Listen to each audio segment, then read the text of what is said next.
네. 됐어.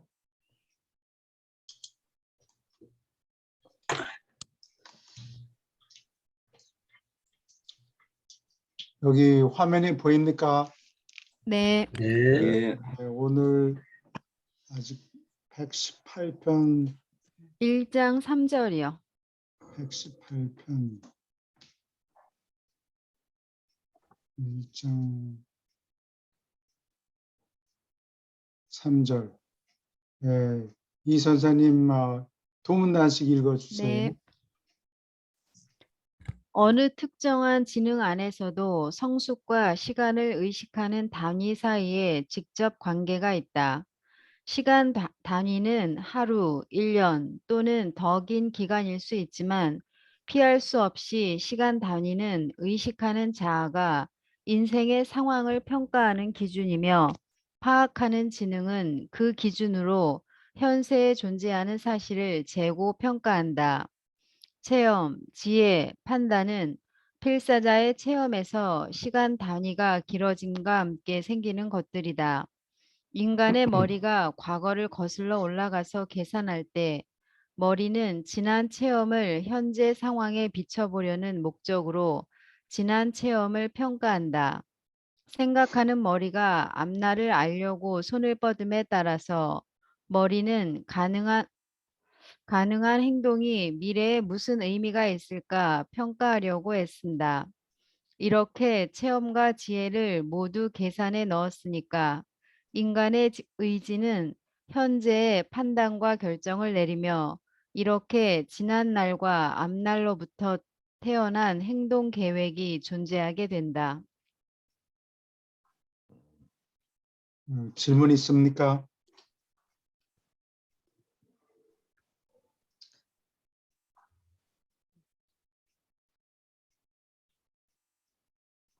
나이가 어린 사람하고 나이가 많이 든 사람하고 시간 단위 측정하는 게 기준이 다르죠. 예. 미숙한 사람들은 당장 뭐 1시간 만에 1분 만에 무엇을 이루려고 하기도 하고, 근데 나이가 들면은 점점 참을성이 생겨서 지금 이 순간 말고 좀 더 길게 내다보고 계산해 놓고 그렇게 하죠.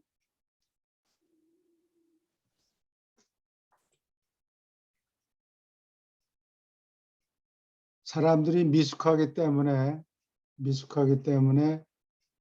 이자라는 개념이 생겨요. 경제학적으로 보면은. 오늘하고 내일하고 똑같이 취급하는 게 아니고 내일을 디스카운트해요. 내일, 내년, 내달 디스카운트 한다는 게 할인한다는 말이죠. 예.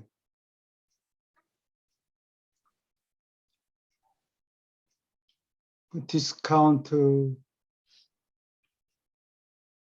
한다는 거는 예를 들어서 돈으로 쉽게 생각하면 돈을 계산할 때 지금 당장 주머니에 $100가 있는 거하고 내일 $100를 준다는 거하고 큰 차이가 나죠. 그래서 전쟁 같은 걸 겪고 그런 나라에서는 미래가 불안하니까 이자가 한 달에 얼마씩이든지 1년에 100%든지 그런 이자율이 흔했어요. 예전에는. 요새는 안 그. 이제 파이낸셜 마켓 재무 시장이 많이 발달돼 있으니까 돈 빌리기가 쉬워졌죠. 예, 요즘에는 고리 대금이 많이 없어졌는데 앞날이 불확실하니까 미래를 많이 할인하는 거예요.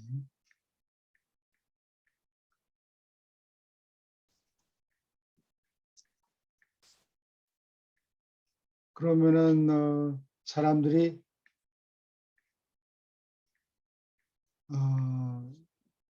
영원히 살 경우에는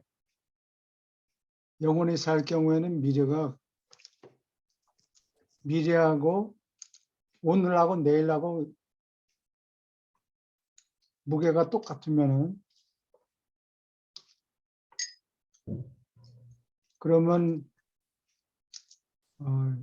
예를 들어서 소득을 따질 때 또는 한 사람의 welfare, happiness를 따질 때 오늘을 한 단위로 계산하면은 내일은 한 단위가 아니고 보통 사람의 경우에는 할인하기 때문에 0.9가 된다든지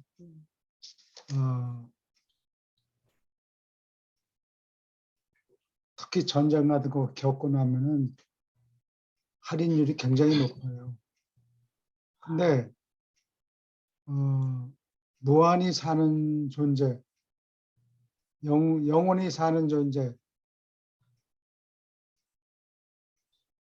영원히 사는 존재는 미래를 디스카운트 할 필요가 없어요. 이 디스카운트라는 개념 자체가 옛날부터 내려온 거죠. 여기 사부에 보면 예수님이 지중해 여행 갔다가 오실 때 그 돈을 은행에서 융자를 받고 요한이 융자를 받아가지고 모깃을 받아서 집을 사놓고 이런 경우도 있는데 영원히 사는 존재는 미래를 디스카운트할 이유가 하나도 없어요. 하나님은 영원히 사는 존재니까 파라다이스 삼위일체는 디스카운트라는 개념이 없어요. 오늘도 중요하고 내일도 똑같이 중요하고 그 다음 날도 오늘과 똑같이 중요해요. 발자 인생. 예. 하나도 완전한 디스카운트가 안 돼요.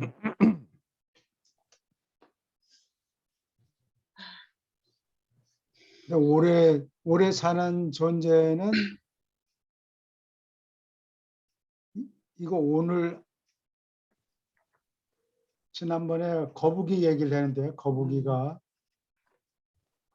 오늘은 서울서 부산까지 반만 가고 그 다음 날은 그 나머지에 반 가고 이런 식으로 그게 이제 디스카운트 하는 거랑 마찬가지거든요. 그러니까 내일은 오늘의 중요성의 반 정도만 중요하고 그 다음 날은 또 그거의 반 정도 중요성이 점점 덜해지죠.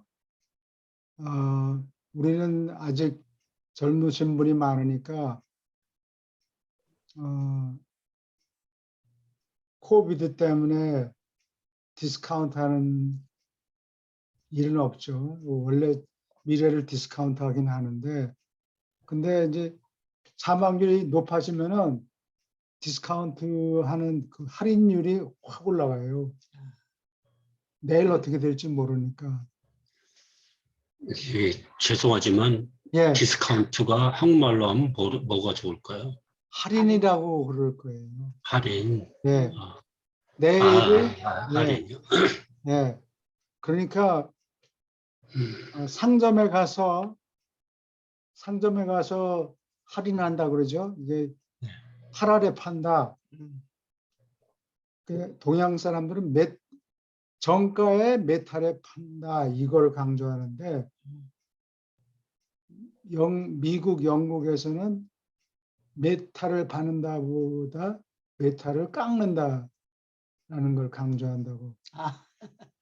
우리는 80% 정가에 80% 산다 이렇게 얘기하는데 이 사람들은 20%를 디스카운트한다. 깎아서 산다.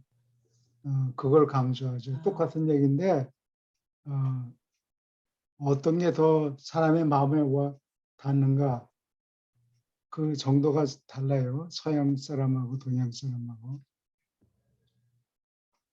그러니까 하나님하고 어떻게 보면은 우주아버지하고 우리의 차이점은 네. 우주아버지는 이제 이 순간 속에서 처음과 끝을 다 아시고 계시는 존재이고 예, 이제 우주아버지로부터 밑으로 점점 내려올수록 이제 저희가 그 말단에 있겠지만은 이게 보는 시야가 좀 좁은 것 같아요.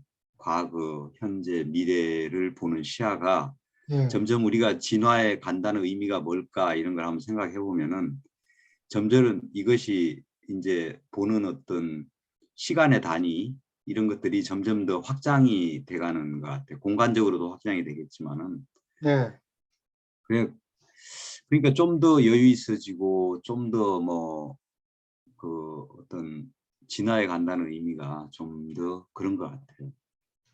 이게 우리는 지금 이제 그 짧은 시간밖에 예측하기가 어려우니까 과거도 그렇고 이게 조급함이나 심정적으로 이렇게 두려움이나 뭐 이런 것들이 우리의 삶을 지배한다면은 점점 지배 올라가면 올라갈수록 그림의 어떤 큰 그림을 점점 더 보게 되니까 그렇죠. 좀, 예. 하나님 아버님은 그러니까 뭐 그 모든 것을 그냥 다 인식하고 그냥 보시니까 네. 제가 뭐 시간성에 대해서 좀 이게 마이크로폰을 좀 맞는 얘기인지는 가까이 몰라도 말씀하세요. 예를 들어서 제가 저요? 예, 소리가 마이크로폰을 작은가? 조금 가까이 대서. 그리고 허리를 조금만 세워주세요. 얼굴 전체 그러면은 가슴도 보고 제가 마이크를 켜야 돼서 예, 잠깐 나갔다 들어올게요. 예. 예, 예, 꽉 채워갖고 예, 그 볼륨을 올릴 수 있는 방법을 몰라가지고 아니 지금 잠깐 괜찮아요. 나가 괜찮아요. 돼요? 지금 예. 괜찮아요. 예. 그래요? 예, 예. 아니 그러니까 이제 예를 들어서 제가 뭐 미래를 생각해 볼 때 예를 들어서 이제 네바돈에 뭐 미가엘을 만난다든가 아니면 뭐 정말 인간의 시간으로는 진짜 거의 무한에 가까운 시간에 지나야 일어난 일이잖아요. 그래. 그런데 저는 이제 그게 너무 멀고 그걸 생각하니까 답답한 거예요. 그래서 생각을 할 때 제가 5살 뒤나 초등학교 때 예. 제가 60살 넘어갈 거라고 절대 상상을 할 수가 없었거든요. 그러니까 근데 살다 보니까 그냥 이미 와 있더라고요, 이렇게. 그냥 시간성이란 그런 것 같아요. 우리도 이렇게 쑥 살다 보면 어느 때가 딱 보면 아이고 내가 네바돈이 와 있네. 아이고 내가 살다 보니까 벌써 끝나고 시간이라는 게 그런 게 아닐까. 예. 저는 그런 생각을 그렇죠. 좀 많이 그렇죠. 위로를 많이 하고 있습니다. 그래서 그래도 시간이 있어서 다행이다 싶은 생각도 들고. 젊은이하고 노인하고 차이는 예. 젊은이는 미래하고 과거를 전부 할애를 많이 해요. 그러니까 당장 배고프니까 당장 먹을 걸 내놔라 이렇게 네. 얘기하는데 나이가 든 사람은 값이 얼마나 따져보고 내일까지 버티고 있다가 그 상품을 소비한다 그러면 이자율이 있기 때문에 할인이 있기 때문에 참고 내일까지 버티고 이렇게 한다고. 이래서 투자라는 개념이 생겨요. 당장 먹을 거를 뭐 그냥 견딜 수 있으면 내일까지 참지. 예. 그렇게 해요. 그래서 젊을수록 당장 햄버거를 당장 내놔라. 근데 나이가 들면은 좀 참고 내일까지 기다리면 더 많이 먹을 수 있는데. 그렇죠. 예. 싼 값에. 예. 그리고 한 사람의 소득을 따진다면 처음에 어릴 때는 부모한테 붙어서 먹다가 청년기에는 자기 직업을 찾아가지고 열심히 일하고 그때 일을 많이 하고 그 다음에 저축을 해야 돼요. 왜냐하면 조금 있으면은 일하기가 어려우니까 자기가 늙었을 때 소비할 돈을 충분히 저축을 해야 돼요. 그래서 그 청장년기에 저축을 하고 노년기와 소년기, 유년기에 소비를 해야 되는 거예요. 그래서 이 밸런스가 잘 맞아야 되는데 사람들이 장기 계획을 세우지 않고 아까 얘기했듯이 디스카운트, 할인율이 높으면은 이 미래하고 과거 이런 걸 전혀 신경 안 쓰고 당장 번 거 다 써버리고 이렇게 되면 이제 나중에 문제가 생기겠죠. 네. 그거를 계산해 놓고 미국 정부는 린던 B. 존슨 대통령이 있을 때 케네디 다음이죠. 그 소셜 시큐리티를 갖다가 시작을 했어요. 그래서 나이 든 사람한테 2차 대전 때 많이 나가서 싸우고 그랬으니까 노인들한테 그 사회연금을 주기 시작한 거예요. 얼마 안 되네요. 얼마 안 돼요. 예. 근데 만약에 그 사회보장 연금을 주지 않으면 아마 여러 가지 사고가 많이 생겼을 거예요. 굶어 죽고 그런 사람들이. 예. 사람들이 이렇게 장기적으로 언제 죽을까, 언제까지 살까 이런 걸 계산하고 저축을 해두지 않고 그날 벌어서 그날 막 써버리고 여기 디스카운트가 누가 또 들어왔네. 디스카운트를 너무 많이 하기 때문에 그런 문제가 생길 수 있어요. 오케이. 연옥 선생님이 예, 나갔다 들어왔다 예. 그러시는 거예요. 녹음 때문에 그런가 예. 보죠. 질문 있습니까? 예, 계속 읽어주세요. 발달하는 자아가 성숙하면서 지난 날과 앞날이 함께 모여 오늘의 참뜻을 비춰준다. 자아가 성숙함에 따라서 머리는 체험을 찾아서 점점 더 과거로 손을 뻗으며 한편 그 지혜의 예측은 알려지지 않은 미래 속으로 점점 더 깊이 파고들려고 애쓴다. 그 파악하는 자아가 이렇게 과거와 미래로 더욱 멀리 손을 뻗음에 따라서 판단이 순간적 현재에 의존하는 일이 더욱 적어진다. 이 방법으로 결정과 행위는 움직이는 현재의 사슬을 벗어나기 시작하며 한편 과거와 미래 중요성의 모습을 가지기 시작한다. 짧은 시간 단위로 생각하는 필사자가 참을성을 연습한다.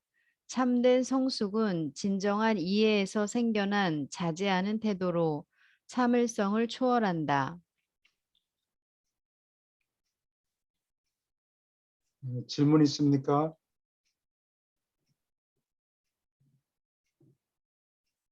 지금까지 얘기한 거하고 비슷한 내용이네요.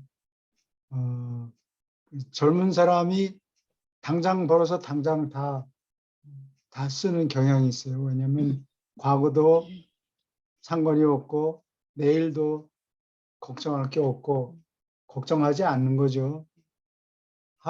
하루를 버티는 게 중요하기 때문에 특히 전쟁 같은 거 일어난 다음에는 전쟁 중이라든가 언제 포탄 맞아 죽을지 모르는데 저축할 마음이 안 나거든요. 예. 근데 그러한 위험이 적어지면은 과거와 미래가 어떻게 될 것인가 이런 걸 자꾸 계산하게 돼요.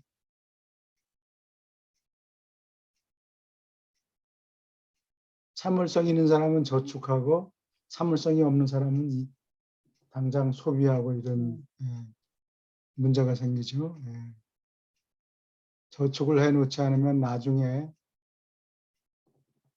불쌍한 노인이 돼버릴 수도 있고. 그렇죠. 예. 그런 분이 지금 많죠, 한국에. 정부에서 사회보장연금을 많이 줄 거예요, 한국에는. 많이 주는 것 같아요. 또 특히 아들이 없는 사람. 의료 보험이 잘 돼 있고. 질문 있습니까? 계속 읽어주세요. 성숙하게 되는 것은 현재에 더욱 맹렬하게 사는 것이요. 동시에 현재의 한계로부터 벗어나는 것이다. 지난 체험에 기초를 둔 성숙한 계획은 앞날의 가치를 향상하는 방법으로 현재에서 태어나고 있다.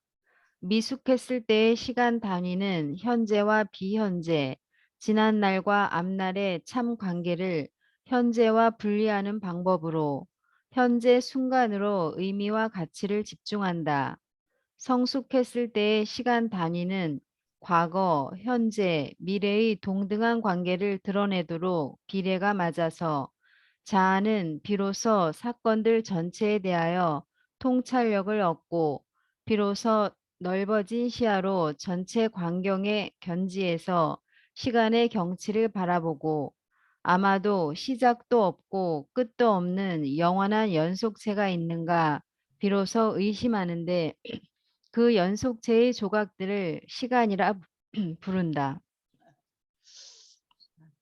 예, 여기 그 성숙하면은 현재의 한계에서 벗어날 수 있다는 얘기예요. 예를 들면 젊은 사람이 당장 돈이 없으면 일을 해결을 못해요. 대학을 못 간다든가 돈이 없어서. 근데 이제 미국에는 보면은 정부에서 학생들 공부할 돈을 빌려줘요. 그 사람을 장래를 믿고 장래를 보고 돈을 빌려주기 때문에 그 돈을 빌려서 대학에 다니고 대학 다니면 고등학교 졸업한 사람보다 봉급이 한 3분의 1 정도는 더 많아져요. 3분의 1? 아니, 한 2만 불 이상 더 높아진다고 평균. 대단하네요. 그러니까 돈을 빌려서 대학을 졸업하고 현재의 한계에서 벗어나는 거예요. 그 빌리지 않았으면은 고졸 학력 가지고 직업 얻기가 일생 동안 봉급이 적어요. 근데 그러한 현재의 한계로부터 벗어나는 방법이에요, 이게. 그래서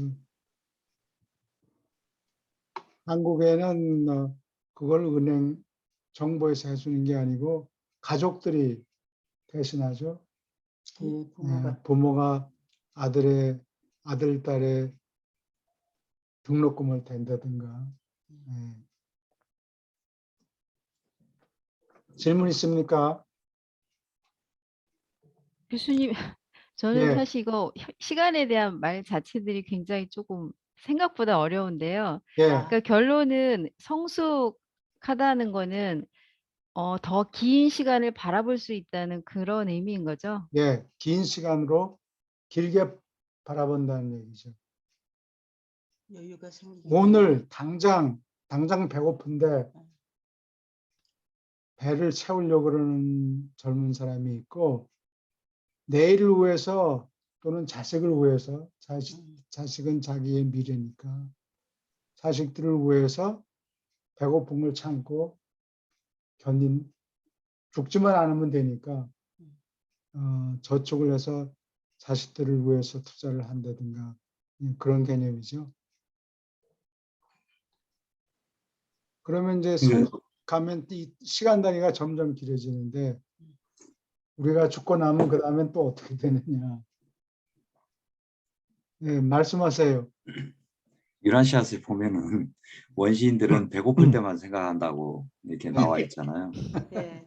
그렇지 거의 이제 거의 동물적인 단계에서 바로 벗어난 뭐 그런 단계니까. 예, 그러니까 원시인들 거의 뭐 동물과 유사한 그런 단계에서 보는 시간 단위는 그냥 순간순간 배고픈 그 순간순간 예, 그것만 바라보지 이제 뭐 과거와 미래를 이제 생각하지 않는 좀 그런 게 아닌가.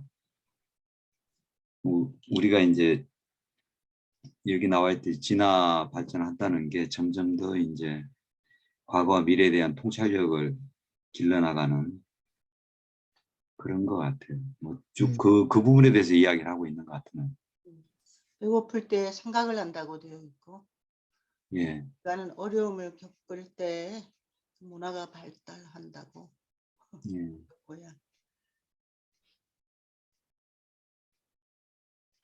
배가 고픈데도 생각을 하지 않는 사람도 있어. 그래. 오케이. 계속 읽어주세요.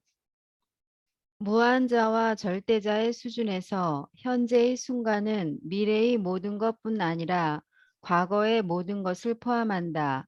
스스로 계신 이는 또한 스스로 계셨던 이요, 스스로 계실 이를 의미한다. 이것이 영원과 영원한 자에 대하여 우리가 가진 최선의 개념이다. 절대적이고 영원한 수준에서 잠재하는 실체는 실제하는 실체와 똑같이 중요하다. 오로지 유한 수준에서 시간에 제한된 사람들에게 그렇게 방대한 차이가 있어 보인다. 절대적인 하나님에게는 영원한 결정을 내린 하늘 가는 필사자는 이미 파라다이스 최후자이다. 그러나 우주의 아버지는 또한 깃드는 생각 조절자를 통해서 이처럼 의식하는 데 제한을 받지 않지만 동물 같은 수준에서 하나님 같은 수준의 존재로 사람이 올라가는 문제와 벌이는 모든 현세의 싸움을 알 수 있고 그에 참여할 수 있다. 이거 굉장히 굉장히. 심오한 얘기인데 여기 먼저 이 스스로 계시니 이게 원래 쓰인 게 히브리어로 써 있잖아요. 그래서 그 마이클 그란트라는 사람이 쓴 책이 있는데 제목이 Ancient History of Israel 그런 책이 있어요. 거기서 이 사람이 얘기했는데 히브리어로 이 표현이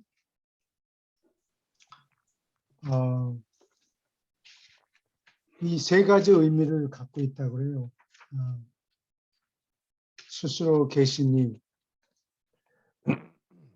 그 히브리어가 현재로도 현재의 의미도 있고 과거의 의미도 있고 미래의 의미도 있다 이렇게 그래요.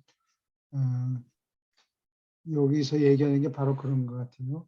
스스로 계셨더니 영원히 존재하니까 스스로 계신 이가 옛날에 우리가 소문을 들은 바 아주 오래 옛날 사람이 아담 있던 시절에 계셨던 분하고 또 같은 분이라는 얘기예요. 죽는 사람이 아니니까. 또 앞으로 영원히 계실 거니까 스스로 계실 이를 의미한다. 이 미래형으로도 되고 과거형으로도 되고 현재형으로도 되고 그런 뜻이에요.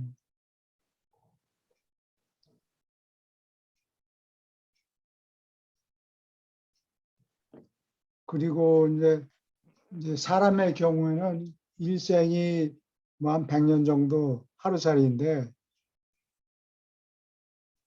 그래도 조절자하고 융합이 되면은 여기 필사자가 입고 있던 그 몸을 벗어버리는 거예요. 네? 점프해가지고 순간에서 영원으로 점프하는 거예요. 순간적인 존재인데 우리는 100년밖에 못 사는데 아무리 이리 분석하고 저리 잘라보고 해도 영혼에 도달할 길은 없어요. 무슨 뭐 불로초를 먹고 무슨 약을 먹고 그래도 갈 수가 없고 오로지 조절자를 통해서 조절자와 융합될 경우에만 영혼까지 점프할 수가 있는 거예요. 질문 있습니까? 여기에서 저는 이제 그 원래 그 삼위라는 그 어떤 신적인 존재에서 보면은 유한 존재인 너희는 영원 무한 절대를 절대로 이해할 수 없다. 예, 그래요. 유한 존재. 근데 저는 이제 거기에서 이 영원이라든가 무한이라든지 이런 개념이 그 바탕이 그분들은 실존적이잖아요. 예, 우리로서는 이해가 안 되지만 과거, 현재, 미래가 동시에 같이 있는 상태죠. 우리는 사실은 유한 존재는 실존적이라는 말이 없잖아요. 이게 과거에서 현재가 순간적인 계속적인 순간순간에만 있지 실존한다고 과연 할 수 있을까? 영혼의 입장에서 보면 시간적인 측면에서는 우리가 볼 때는 우리가 실존한다고 생각하지만 우리는 과거에서 이 순간순간에 미래로 계속 가잖아요. 그러니까 어떻게 보면 실존하면서도 실존한 존재가 아니고 그들은 영원, 무한, 우리가 이해할 수 없는 그런 절대적인 입장이고 우리는 상대적인 입장이니까 조금 그런 생각이 들어요. 그러니까 우리가 어떻게 보면은 어떤 무한의 시계에서 살고 이 개념보다도 현재 과연 우리가 실존을 하는 걸까라는 걸 깊숙이 생각해 보면은 실존을 하지 않는 것 같아요. 현재 살지만 이 순간에 또 미래로 가고 그런 측면인데 이분들은 이제 우리가 이해할 수는 없는 그런 차원이 다른 존재이기 때문에 현재, 과거, 미래가 공존하기 때문에 실존하지 않나 이런 생각이 좀 듭니다. 저는. 예, 이게 에스컬레이터가 요새 현대 건물에 많은데, 에스컬레이터가 어떤 데는 이렇게 평지에도 있어요. 그 공항 같은 데가 보면 평지에도 있는데, 그 에스컬레이터를 타는 거나 마찬가지예요. 조금 있으면 거기에 점프해가지고 에스컬레이터에 탄 다음에 에스컬레이터가 사람을 운반을 해요, 앞으로. 근데 이게 마냥 이어져 있는 게 아니고 조금 있다간 거기서 점프해서 내려야 돼요. 그 에스컬레이터의 길이가 한정이 되어 있으니까. 그게 유한자의 운명인데 여기서 어떤 방법으로 영혼이라는 섬에 점프해서 도달할 수 있는가. 그 얘기예요. 절대적인 하나님의 분신, 이 생각 조절자를 통해서 영혼에 이를 수 있다. 그게 아주 큰 약속이죠. 네, 이때까지 교회 다니고 하지만 이 생각 조절자라는 개념이 전혀 없었잖아요. 유란시아책을 읽으면서 비로소 우리가 지금 이걸 알게 됐잖아요. 있긴 있었는데 구약에 보면 still small voice, 영문에는 그렇게 돼 있어요. 그게 출애굽기에 딱 한 번 나와요. 어떤 현대식 영어판에는 whispering voice, 속삭이는 말, 조용히 속삭이는 말. 그리고 그 사이먼 앤 가펑클이라는 사람들이 60년대 부른 노래가 Sound of Silence. 이게 다 같은 의미예요. 거기는 아마 전달이 100%가 안 됐겠죠. 그래서 그 Hello Darkness 이러는데 사실은 빛이라고. 근데 전달이 잘 안 된 것 같아요. 100% 그렇죠. 전달이 되질 않고 사람이니까. 그래도 뭐 한 90%는 전달이 된 것 같아요. 잠자는 동안에 자기도 모르는데 누가 와서 씨를 뿌리고 가서 그 비전을 뿌리고 가서 그걸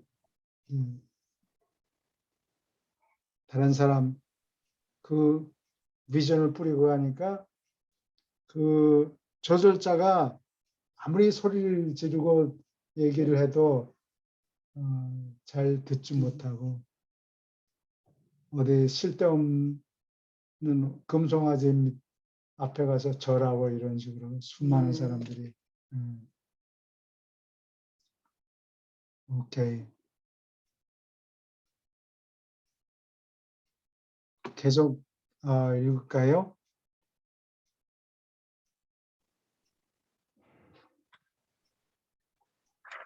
예, 여기 도문단 또 네. 읽어주세요. 이 두루 계심과 어디에나 계심. 신이 어디에나 계신 성질을 신의 두루 계심의 궁극성과 혼동해서는 안 된다. 우주의 아버지는 시공에 어디에나 계시고 시공을 초월하여 두루 계시는 성질이 있으며 최상위, 궁극이, 절대자가 이러한 성질을 시간도 공간도 없는 그의 보편 절대적 계심으로 보상하고 이와 조정하고 통일하는 것이 우주의 아버지의 뜻이다.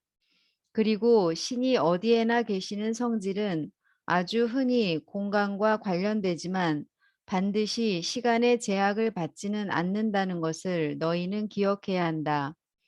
필사자이자 상물질 승천자로서 너희는 칠중신이 베푸는 봉사를 통해서 하나님을 차츰 식별한다. 하보나를 통해서 너희는 최상위 하나님을 발견한다. 파라다이스에서 너희는 그가 한 성격자임을 발견하며 다음에 최후자로서 너희는 당장에 그가 궁극이인 것을 알려고 애쓸 것이다. 최후자이니까 궁극이에 다다른 뒤에 추구할 과정이 오직 하나 있는 듯이 보이고 이는 절대자를 찾기 시작하는 것이겠다. 아무 최후자도 신절대자에 도달할까 하는 불확실성에 마음이 흔들리지는 않을 터이니 최상 궁극의 승천 끝에 아버지 하나님을 만났기 때문이다. 절대자 하나님을 찾는데 성공한다 하더라도 그러한 최후자들은 의심할 여지 없이 똑같은 하나님을 발견할 뿐이리라 믿을 터이니 그는 무한에 더욱 가까운 보편적 수준에서 자신을 나타내는 파라다이스 아버지이다.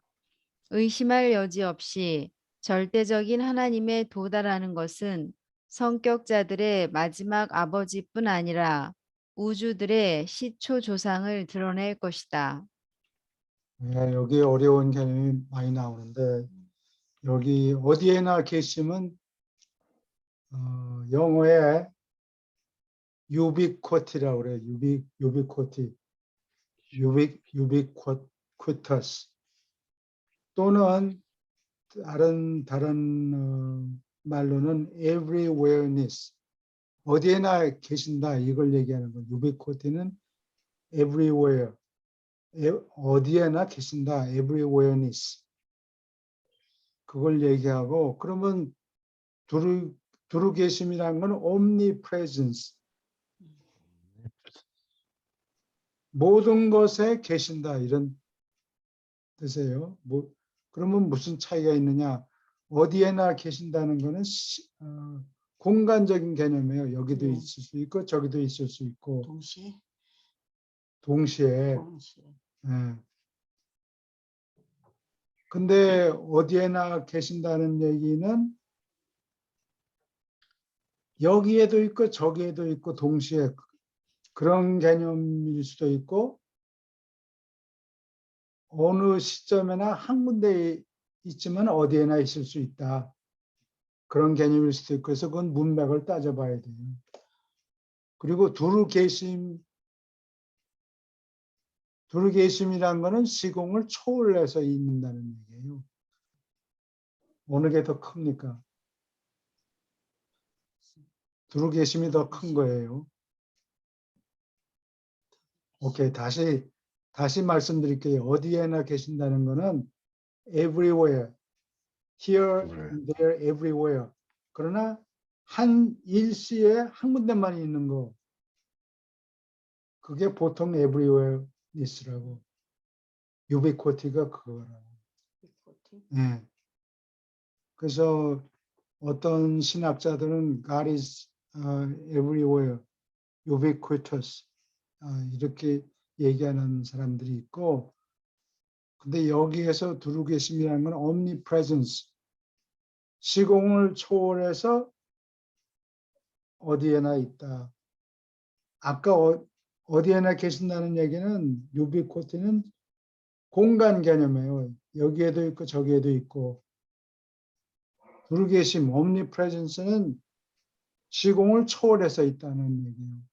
모든 곳에 있다.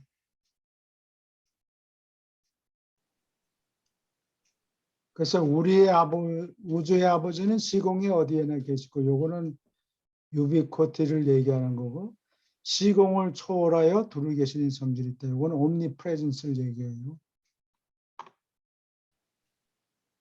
신이 어디에나 계시는 성질은 흔히 공간과 관련되지만, 이거는 신학자들이 공간적인 개념을 얘기를 했죠.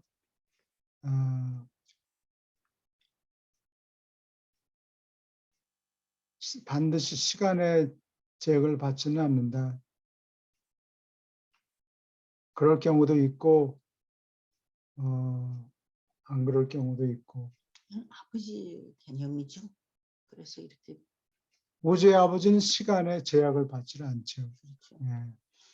근데 신학자들은 주로 보통 얘기하는 게 공간적인 개념에 어디에나 계신다.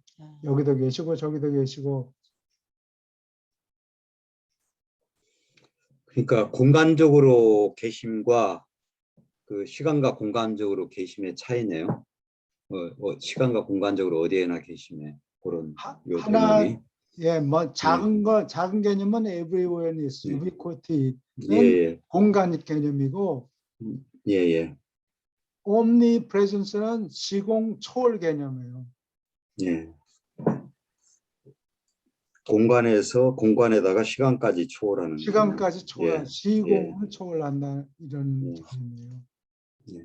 예, 근데 신학자들이 보통 얘기하는 거는 이 공간 초월하는 개념. 공간적인 초월. 예. 유비코트를 얘기해요. 그래서 예,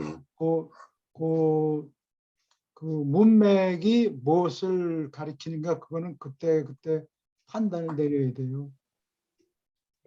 신학자들이 자세하게 따지지 않은 사람들이 많으니까.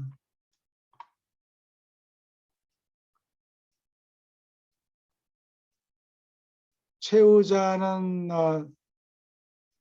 언젠가는 최상의 하나님을 집단으로 발견하게 되죠. 그 다음에 바깥 우주에 나가서 궁극이가 솟아날 때까지 기다리죠. 궁극이를 만난다 하면은 절대자를 찾으려고 할 거다. 그런데 신절대자를 만나게 될지 어떨지는 모르는 거죠. 신절대자가 성격을 입은 존재로 솟아날까 그것도 잘 몰라요. 그러니까 우리가 이제 최상위 궁극이 다음에 만날 절대자는 신절대자를 이야기하는 거네요. 예, 그래요. 예, 그리고 이제 이 신절대자 이꼬르 또 우주아버지라고도 이제 볼 수 있는 거죠. 그렇지 않나요? 그게 책에는 꼬집어서 이렇게 네. 저렇게 얘기를 하지 않는데 신절대자가 성격을 가지고 있을지 없을지를 잘 몰라요. 근데 신절대자가 성격을 가지고 이제 솟아난다는 이야기는 있잖아요. 유란시아서에. 그렇게 그럴 것 같다는 얘기지 예, 그렇게 예, 된다 예. 꼭 보장이 없어요. 아, 예, 예. 예.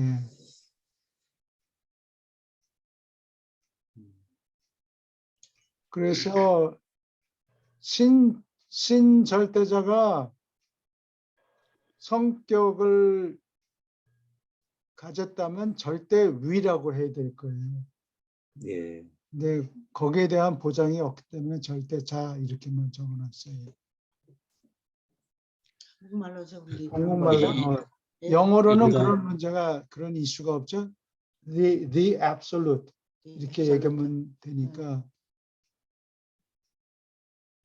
그러니까 이제 인간적인 논리로는 이제 신절대자가 맞는데, 근데 신절대자가 잠재성이 무한이라고 그랬잖아요.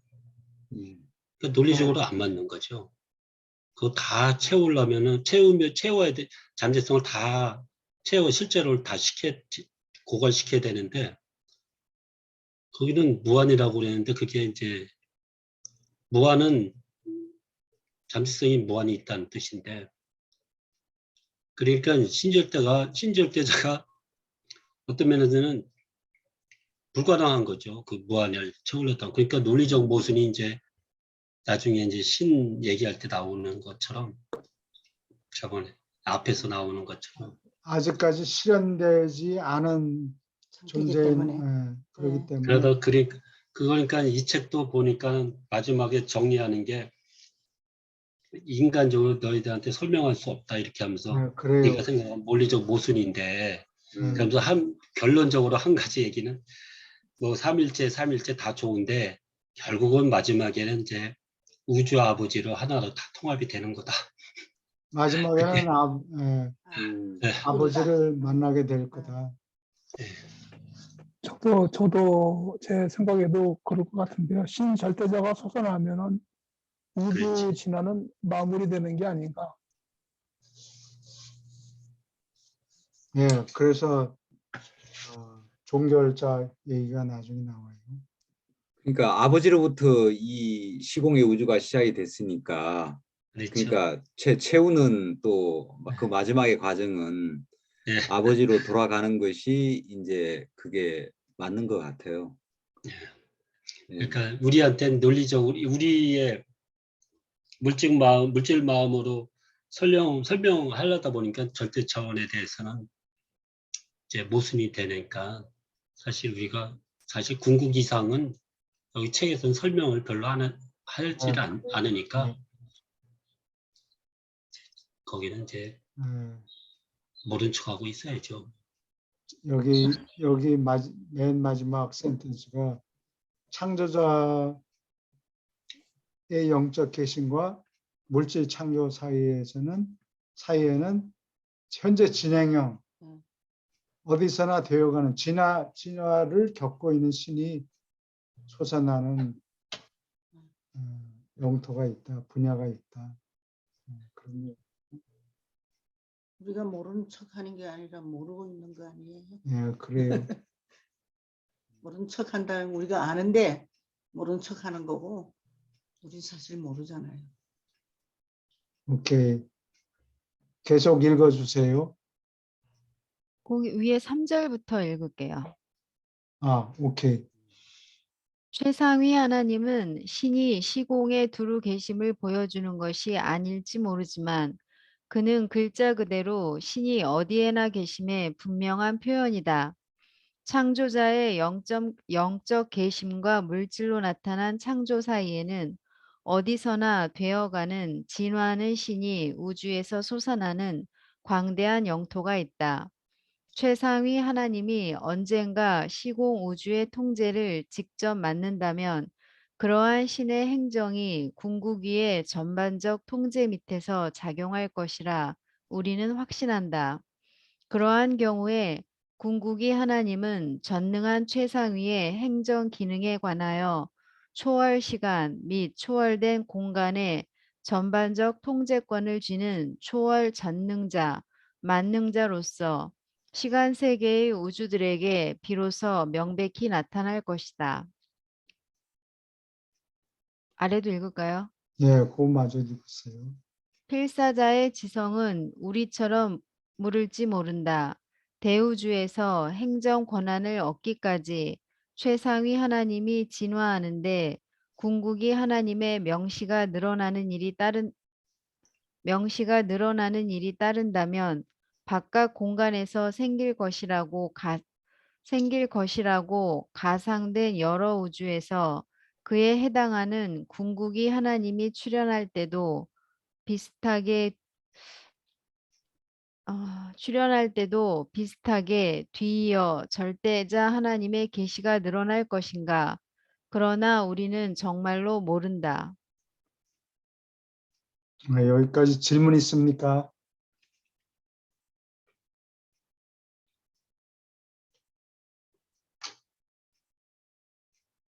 최상의 하나님이 언젠가는 빛과 생명 단계에 모두 도달하면 그때 지공우주를 통치할 거예요. 예. 근데 그 위에 또 누가 있느냐?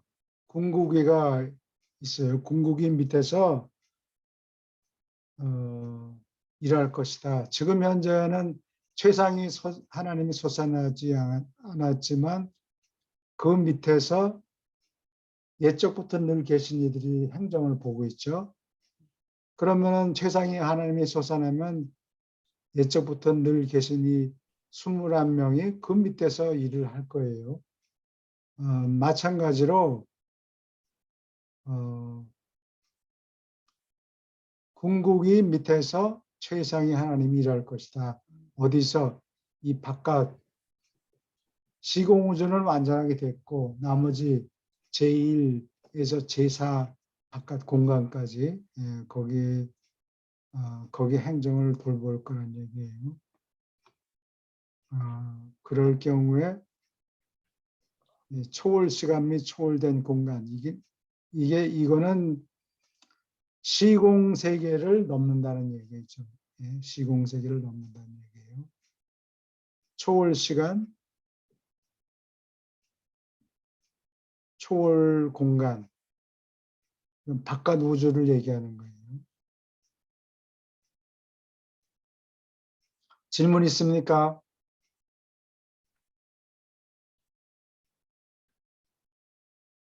오케이. 너무 깊이 들어가면 또. 돈이 됩니까? 너무 이거 깊이 들여다보시고 또 질문이 있으면 나중에라도 다음 주에라도 질문하세요. 이 최상위 하나님이 진화하면서 점점 올라가면서 실현이 되는 과정에 궁극이 하나님이 그 위에 있다는 것을 보여주는 일이 조금씩 생긴다 그런 얘기예요. 낌새를 알아차리게 궁극이가 최상위 위에 누군가 또 하나 있구나. 그런 낌새를 차릴 징조가 보인다 그런 얘기예요. 오케이. 또 수학 얘기가 좀 나오는 것 같아요. 계속 읽어주세요. 질문 있습니까?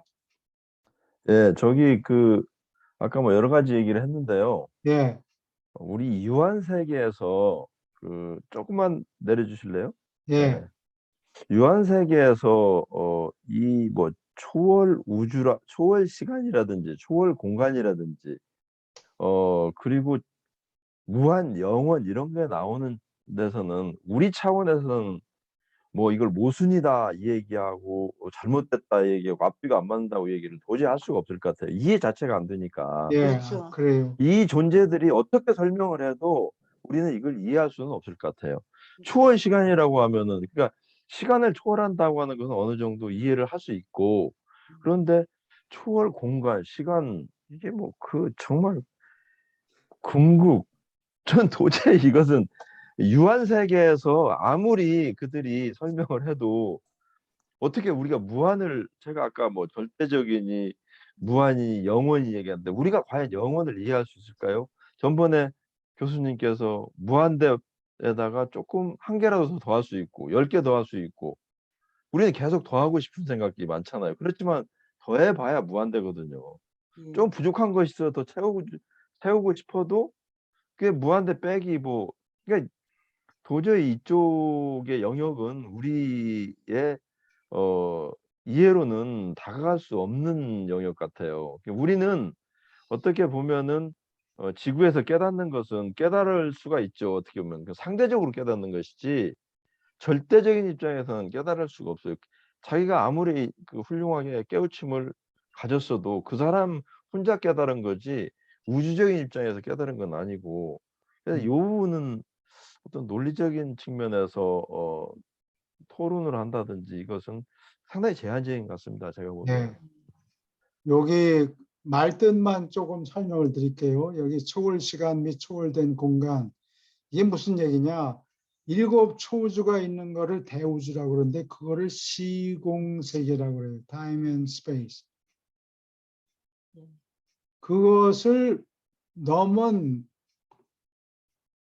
넘어서 제1, 제2, 제3, 제4 바깥 공간이 있는데 그것도 일종의 넓게 생각하면 그것도 시공세계라 이렇게 볼 수 있어요. 거기에도 시간이 있고 거기에도 공간이 있으니까. 근데 이 책에서 얘기하는 초월 시간 및 초월된 공간이라는 거는 이 바깥 우주들을 얘기하는 거예요. 이 물리학자들이 기껏 해봐야 이 7 초우주, 7 초우주에서 일어나는 일을 설명할 수 있을 거예요. 바깥 우주는 어떻게 되는지, 거기에는 따로 시간이 존재하는지 이런 거를 알 수가 없죠. 예. 추측만 하는 거예요. 하여튼 이거는 바깥 공간에 대한 얘기예요. 초시공 공간이에요. 대우주를 벗어난 바깥 우주들을 언급하는 거예요. 거기를 누가 다스리느냐? 이거는 궁극위가 그렇게 할 것이다. 아까 교수님께서 설명하시는 거, 예, 그러니까 어디에나 계신다, 공간의 제약 없이. 예, 이것도 우리가 그냥 대충 이해를 할 뿐이지, 그거는 우리 인간들의 어떤 시간과 공간의 개념에서는 도저히 이해할 수가 없는 거고, 그 예, 다음에 시간까지 초월한다. 그러니까 과거, 현재, 미래 동시에 존재하면서 그것도 공간적으로 제약을 안 받고 무수부지하게 존재한다. 이것은 그냥 어떻게 보면 말일 뿐이에요. 우리가 느끼기에는 어떤 굉장히 모순되는 이론이죠. 우리 인간 육체를 가지고 예, 생각하는 거. 그래서 이 부분에 대해서 우리가 그냥 말일 뿐으로밖에 받아들일 수 없다. 저는 유란시아를 보면서 이들이 이 논문을 쓰면 대단히 힘들었겠다. 언어적인 제약도 그렇고, 아니 그렇죠. 언어적인 제약도 너무 컸을 것이고, 그 다음에 예. 시간 공간을 나름대로 설명을 하는데 저는 굉장히 이해하는 듯 듣고 있지만 실질적으로 이해가 하나도 안 되거든요. 예. 뭐 시간, 오케이. 아니 이 부분이, 그러니까 제가 아까 그것을 교수님께 뭐 이 얘기를 했던 부분 중에서 전번에 수학적으로 설명을 하셨잖아요. 무한에 대해서. 예, 그러면 인간들이 무한을 이해하는 듯 하지만 이해를 못 한단 말이에요, 실질적으로. 예, 그러니까 우리가 10개까지는 보여요. 그런데 100마리, 1000마리, 10,000마리만 있어도 그게 무한이나 거기서 한 개 더, 3개 더 있어도 대충 뭐 10,000마리, 새가 있는데 이미 그 정도만 해도 저기라는데 이 무한의 개념은 그 정도 무한이 아니란 말이에요. 정말. 예. 그렇죠. 예. 그래서- 영원도 마찬가지고요. 영원도 우리 입장에서 영원이지 그 신들 입장의 영혼하고는 개념 자체가 저는 성격이 다르다고 생각을 합니다. 예. 예, 그래서 그래서 예, 여기서 말씀하세요. 예, 예? 이 책에서 잘 표현한 말 중에 하나가 너희들이 무한은 무럭무럭 지금도 잘하고 있다 이렇게 얘기해요. 그거는 이제 우리가 생각하는 무한이에요. 그렇죠. 우리가 예. 생각하는 무한은 점점 의식이 확대되면서 우리가 무한이라고 하는 거는 우리 머리로 계산이 안 되는 그 경계 너머를 무한이라고 생각하잖아요. 그러니까 절대 무한에 대한 것까지는 우리는 도저히 그거는 우리 마음으로 이해가 되지 않는, 우리 마음은 끊임없이 플러스 1을 할 수 있고 멈출 수 없는 그런 마인드니까. 그 최상 존재도 그렇고. 그러니까 최상 존재가 완성하고 난 다음에 그 존재도 플러스 1을 할 수 있으니까 그러면 그 다음에는 어떻게 할 거냐. 그게 이제 신의 제3계시라고 여기서 얘기하는 그것이 그 마음의 자주 때문에 유한 마음 때문에 그런 것 같아요.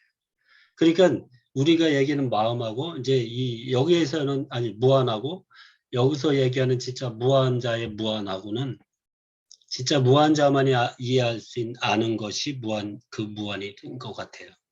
우리가 얘기하는 무한은 늘 지금도 커가고 있다니까 우리는 이제 그렇게 상대적으로 생각을 해야 될 것 같아요.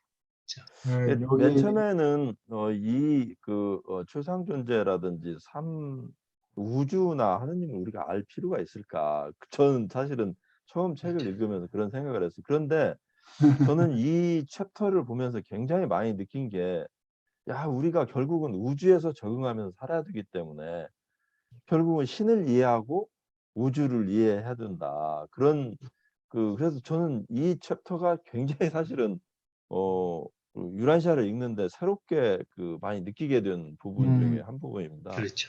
우리가 이 우주를 이해하지 못한 그 우주라는 게 우리가 외부에서 보이는 저 별들하고 이 우주하고 파라다이스나 하보나 이 우주하고 삼위일체 이 신들하고 결국은 겉으로 보일 때는 이 우주지만 내면적인 의식 속에서는 삼위일체의 하나님이 둘일 수가 없고 하나구나 하면서 이 부분을 읽으면서 저는 사실은 굉장히 많이 느끼고 깨닫고 감사하게 생각했습니다. 이 부분에 대해서. 여기 그런데 네. 여전히 안개 속입니다. 그런데 시공 이런 쪽은 예, 혹시 착각을 할 가능성이 있어서 여기 부연해서 말씀드리면 이게 초월 전능자라는 게 이 저 최상위가 물질을 완전히 통제할 때 그 최상위를 전능자라고 불러요. 예. 근데 여기 초월 전능자는 누구를 얘기하느냐? 최상위를 얘기하는 게 아니고 궁극위를 얘기해요. 예, 초월 전능자를 초월하는 존재, 그러니까 그게 궁극위를 얘기하는 거예요. 그리고 아까 사람들이 무한이라는 개념을 잘 이해 못한다고 말씀하셨는데 그 말이 맞아요. 사람들한테 무한 플러스 3하고 무한하고 어느 쪽이 더 큽니까? 하고 그러면은 큰 거. 무한 플러스 3 하고 무한하고 어느 쪽이 더 큽니까? 라고 그러면은 어떻게 대답할 것 같아요? 무한 플러스 3겠지. 그렇게 대답한다니까. 그렇죠. 보통 사람들이 무한이라는 개념을 모르니까. 근데 수학을 공부한 사람은 똑같다. 똑같다. 그렇죠. 여전히 무한이니까 여전히 무한이니까 3을 더하든 1000을 100만을 빼든 아무 상관이 없이 무한해요. 오케이. 점점 재미있는 내용이 나옵니다. 3. 시공 관계. 오로지 어디에나 있는 성질로 신은 유한자가 이해하도록 시공에서 명시되는 모습을 통일할 수 있는데 이는 시간이 순간의 연속이요. 한편 공간은 관련된 점들의 체계이기 때문이다. 결국 너희는 분석함으로 시간을 파악하고 종합함으로 공간을 파악한다. 너희는 인격자의 통합하는 통찰력으로 다른 이 두 개념을 조정하고 관련을 짓는다. 동물 세계 전체에서 오직 사람이 이 시간과 공간을 파악하는 능력을 소유한다. 동물에게는 운동이 의미가 있지만 운동은 오로지 인격 지위를 가진 인간에게만 가치를 나타낸다. 사물은 시간의 조건을 받지만 진리는 시간을 초월한다. 너희가 진리를 알면 알수록 너희가 진리이면 진리일수록 지난 날을 더욱 이해하고 앞날을 더욱 파악할 수 있다. 질문 있습니까?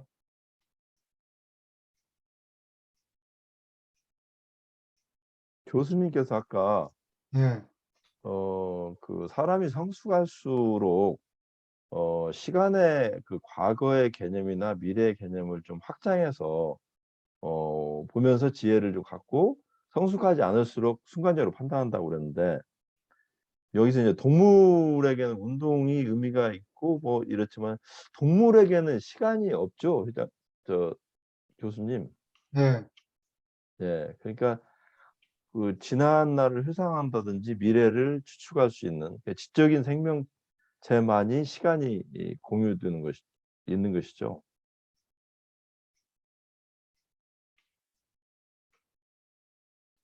시간, 동물은 사람보다 지나간 것을 기억을 못합니다.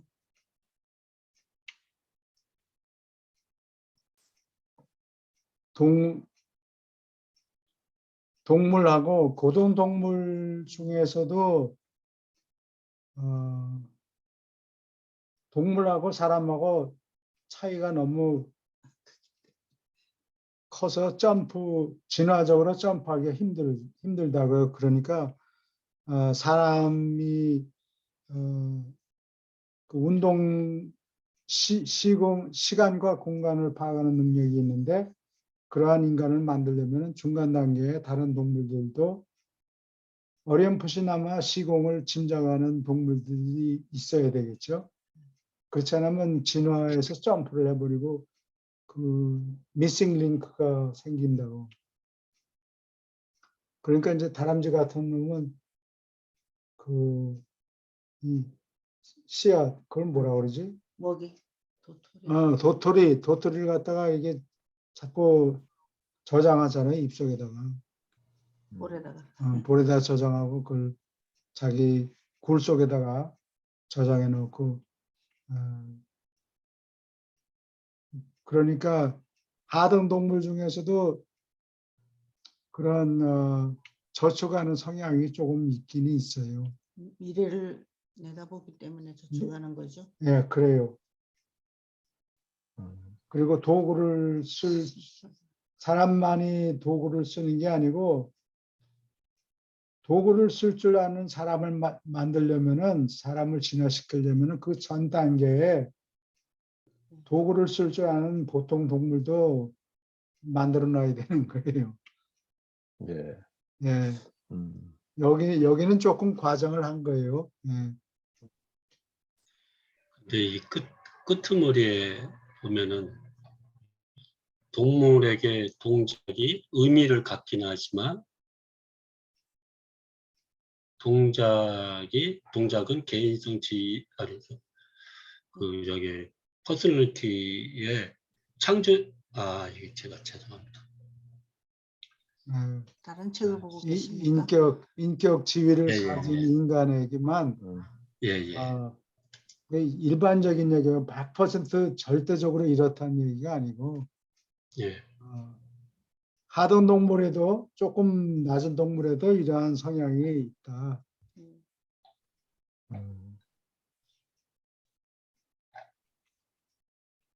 교수님, 근데 동물들이 시간을 파악하는 능력은 없을 것 같긴 한데 공간을 파악하는 능력은 가지고 있지 않을까요?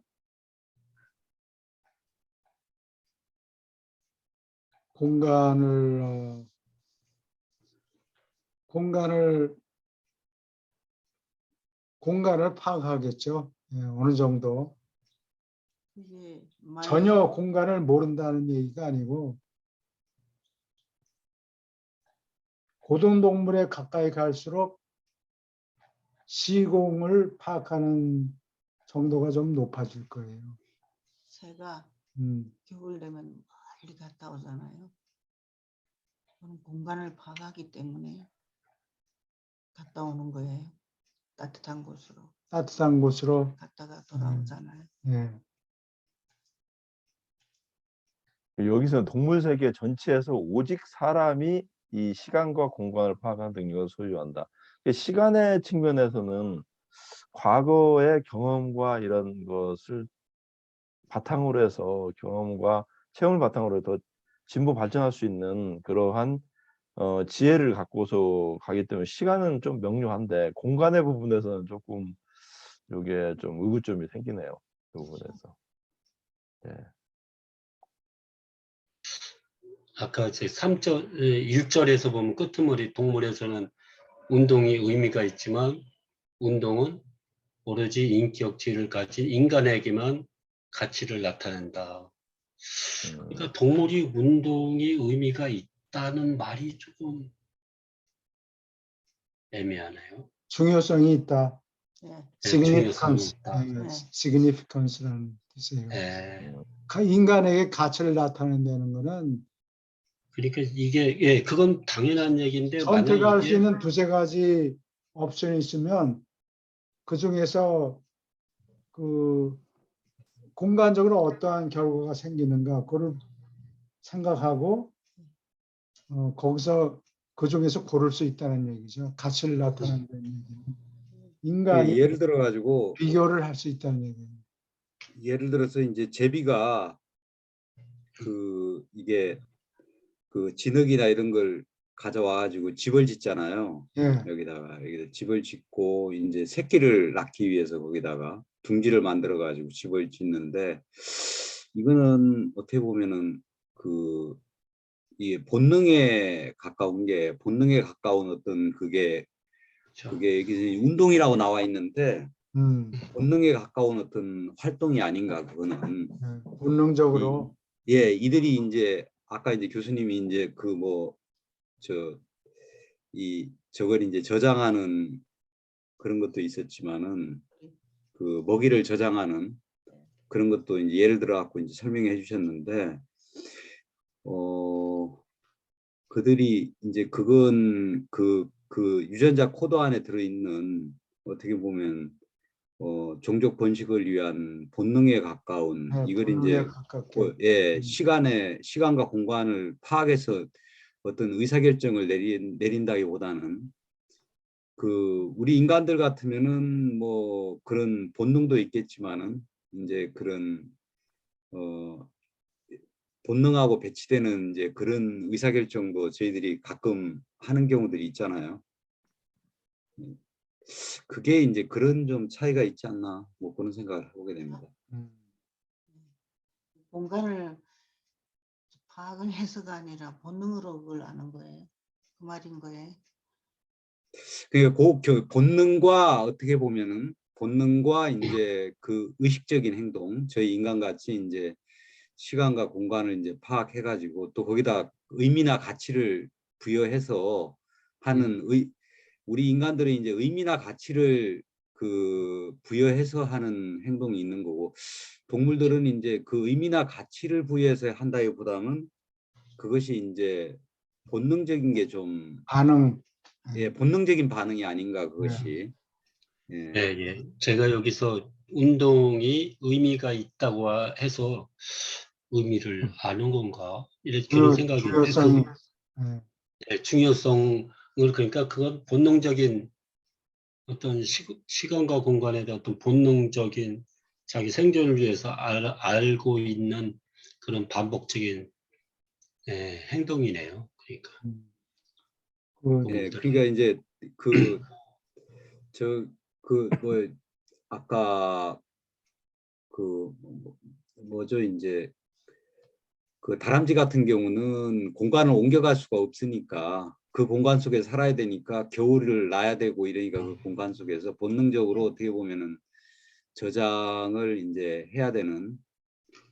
제비 같은 경우는 이제 뭐 기온의 차이를 민감하게 이제 인지를 하면서 제비의 이동 경로를 얼마 전에 유튜브에서 나온 자료를 보니까 9,000km를 이동한다고 나와 있더라고요. 그러니까 한국으로부터 시작해갖고 뭐 대만, 호주, 인도네시아까지 이렇게 쭉 필리핀 이렇게 거슬러갖고 올라오는 그 궤도를 이제 칩을 씹어가지고 이렇게 했는데 그게 한 9,000km를 이동을 한다고 나와 있더라고요. 그 조그만 몸이 날개를 가지고 간다는 거는 대단한 일인 것 같아요. 근데 에너지가 그렇게 많은 건지. 여기서 지금 공간적인 측면에서는 어떻게 보면은 동물은 사실은 자기가 살기 위한 어떤 생존적인 측면이 우리는 창조적으로 건축물 같은 경우도 뭐 공간에서 멋지게도 짓고 창조적으로 구했잖아요. 가치를 두고. 그리고 스포츠라는 것도 동물들은 그러니까 동물에게는 운동의 의미가 있지만 동물은 오로지 인격 지위를 가진 인간에게만 가치를 둔다. 그러니까 어떤 공간적인 측면에서 건축물에 대한 인간의 창조적인 아름다운 아티스트적인 이런 것들이 나올 뿐더러 운동도 어떤 스포츠적인 측면에서 본다면 동물은 그건 없잖아요. 물론 손발이 없어서 뭐 당구도 못 치고 뭐 테니스도 못 치지만 걔네들은 그런 어떤 스포츠 같은 그런 게 어떤 가치를 없죠. 가치를 인격적인 지위를 그 지적인 생명체로서 공간을 활용하는 그런 부분은 좀 인격 지위가 있는 인간하고는 좀 다르다는 의미로 좀 저는 좀 받아들여집니다. 예. 유머, 동물한테는 유머가 있을 수가 없죠. 이모가 예, 예.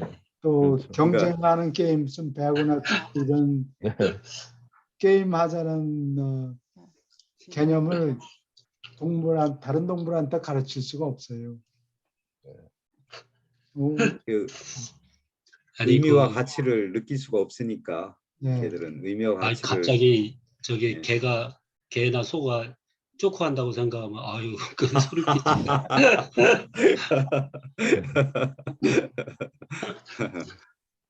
물들은 흉내 내는 거는 알 수 있습니다. 그러니까 개나 소나 뭐 하는 행동이라고 얘기할 때는 그거는 이제 그 본능적인 반응을 한다고 하는 우리가 개나 소나 뭐 다 하는 일이다 이런 식으로 이렇게 사람들한테 이제 좀 격하하는 표현 이런 걸 할 때는 네. 그냥 네가 하는 거는 그건 그냥 본능적인 행동이야. 그거는 인간으로서의 어떤 의미와 가치를 부여해서 하는 행동이 아니야. 뭐 이런 식의 표현이 아닌가. 아니 그게 제가 얘기한 그게 아니라 예. 만약에 강아지가 예. 쪼크를 한다고 상상을 하면은 그잖아요. 옆에 앉아서 휘찍 웃고 비웃고 막 그러면은 예. 인간으로서 섬찟하죠. 소름 끼치죠. 네. 그래도 그런 우화를 만들어내잖아요. 이솝 우화 같은 거. 예. 아 그러니까요. 사람들이 만든 애니메이션으로 만들잖아요. 또. 예. 동물들이 그러면 귀여운 생각이 안 들 겁니다. 예. 아니 뭐 동물들이 다 생각하고 판단하고 한다 그러면은 스트레스 이게 받아요. 스트레스 받죠 사람이.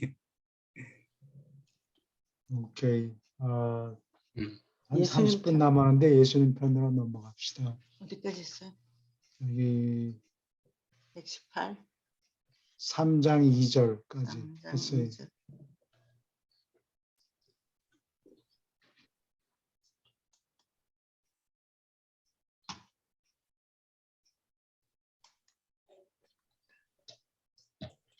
예수님 편 어딥니까? 이 선생님.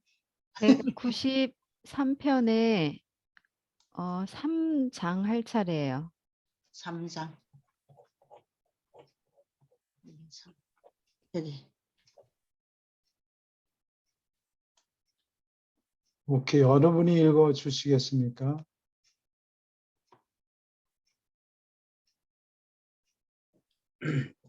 예, 제가 읽겠습니다. 네.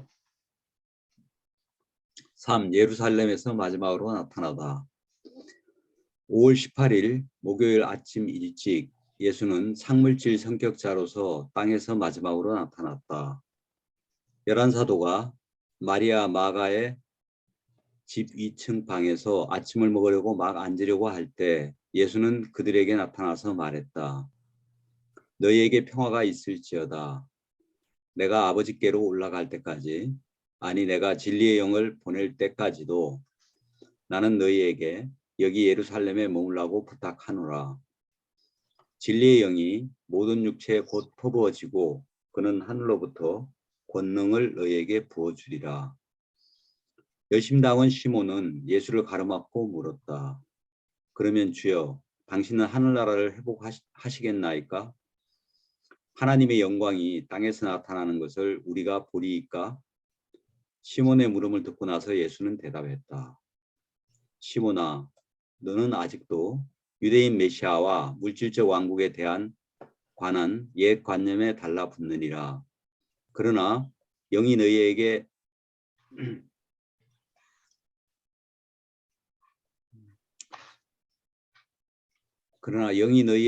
내린 뒤에 너희는 영적 권능을 받을 것이요 얼마 안 있어 온 세상으로 가서 이 하늘나라 복음을 전파하리라.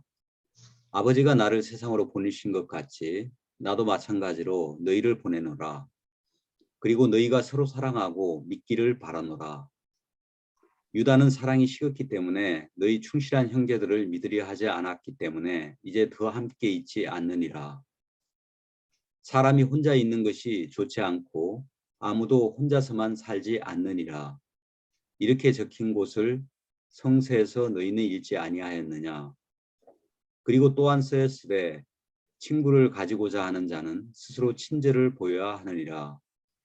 너희가 외롭게 되고 고립되는 재난과 불쌍한 처지에 빠지지 않도록 내가 너희를 가르치라고 둘씩 보내기까지 하지 않았더냐. 내가 육체를 입었을 때 바로 내가 오랫동안 혼자 있도록 내가 버려주지 않은 것을 너희 또한 잘 아느니라. 우리가 사귀던 바로 그 시초부터 내가 아버지와 교통할 때에도 나는 언제나 너희 가운데 두셋을 변함없이 곁이나 아주 가까이에 두었노라. 그러므로 서로 신뢰하고 마음을 틀어놓으라.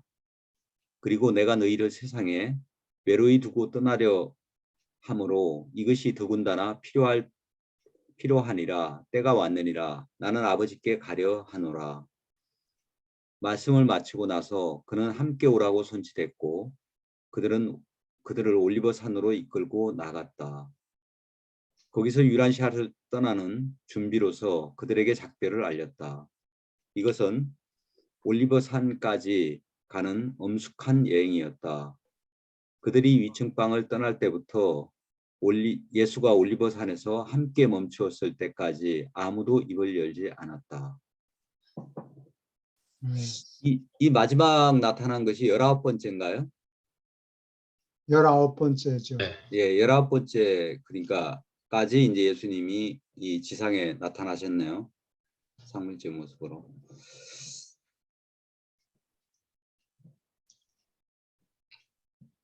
질문 있습니까?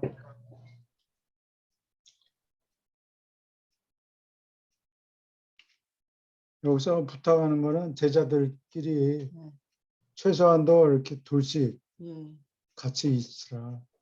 혼자 있으면은 외롭다고. 장작이 잘 안 타듯이 열심히 떨어지니까 같이 식어버렸어. 얘기할 사람을 혼자 일하지 말고 예. 어, 서로 의논할 사람이. 최소한도 한 사람이라도 더 네. 같이 일하라. 그런 근데 다들 뿔뿔이 떠났죠? 이분들이. 예루살렘에 6명이 남아 있었어요. 그래서 얼마 동안 버텼는데 타이투스 장군이 68년에 예루살렘을 때려 부수겠다고 왔죠. 예. 그래가지고 70년에 성전을 허물어 버렸고 그 다음에 다 뿔뿔이 흩어졌어요. 예수님의 사도들은 예수님이 말씀하신 대로 이 예루살렘이 군대에 포위되면 얼른 다 버리고 떠나라. 그래서 독립전쟁, 그거를 영어로는 Jewish Revolt, 유대인들의 반란 이렇게 얘기했는데 그게 한국식으로 따지면 유대인 독립전쟁이에요. 근데 몇 명 되지도 않는데 로마 군대를 상대해서 싸우려니까 뭐 상대가 안 돼. 1대 100도 안 됐을 거예요. 예. 그래서 돌 위에 돌 하나도 남지 않을 거라고 예수님이 예. 말씀했고 예언했고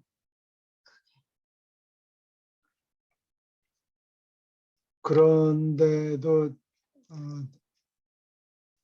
예루살렘이 정복당했으니까 거기서 교회고 뭐고 만들 수가 없었겠죠. 다 뿔뿔이 흩어지고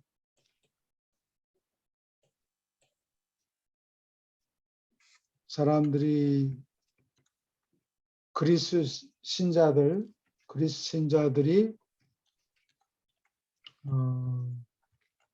주로 이때부터 예루살렘 성전이 멸망한 이후부터 그리스 사람들이 횃불을 이어받아서 1000년이 넘게 버틴 거예요. 그리고 이 책에는 암시만 돼 있는데 기독교 이건 내가 한 20년 전에 열심히 뒤다보고 연구한 건데 이 그리스 신자들이 예수님이 돌아가실 때 여기 왔다는 얘기가 있죠. 예. 그리스 사람들이 와서 같이 겟세마네 동산에 예. 쫓아왔다는 얘기 있다고. 근데 이 사람들이 교육을 잘 받았다는 것을 알 수 있었다라는 얘기가 어디 나와요. 그러면 교육한 사람이 누굴까요? 로단. 그리스 사람들을 교육한 사람이 아마도 로단이었어요. 예, 로단이 교육을 잘 받았다는 것이 드러났다 이런 기록이 적혀 있고, 근데 이 사람은 신자들을 잘 교육을 시켜서 초대 기독교인들을 공부하는 사람들이 알렉산드리아에 아주 훌륭한 철학자가 있었음이 틀림이 없다 라는 이야기를 해요. 기독교 신학자들이 예수님 당시에 알렉산드리아에 훌륭한 철학자가 있었음이 틀림이 없다. 거기 알렉산드리아에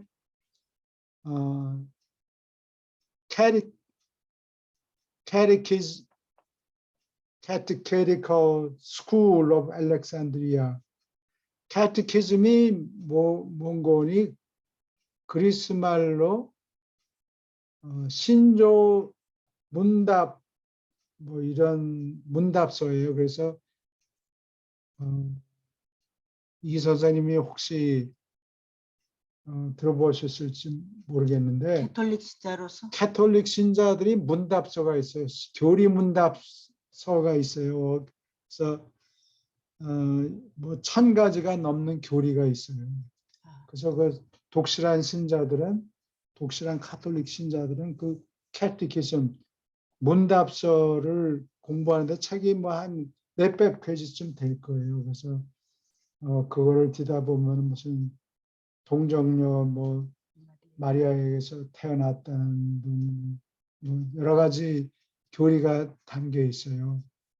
성령으로 잉태하사. 성령으로 잉태했고 뭐 하여튼 그런 식으로 근데 그거를 다 고집 믿으면은 온 우주가 BC 기원전 뭐 4004년에 온 우주를 하나님이 창조했다 뭐 이런 식으로 얼토당토하는 얘기도 나오고 그래요. 어쨌든 그게 옳고 그리고는 차치하고 알렉산드리아에서 아주 훌륭한 철학자가 이 교리를 신도들한테 열심히 가르쳤음이 틀림이 없다라고 기독교 신학자들이 얘기하는 게 있어요. 결론 내린 그런 글이 있다는 거를 내가 읽었어요? 찾아냈다고. 그게 독일 그러면은 그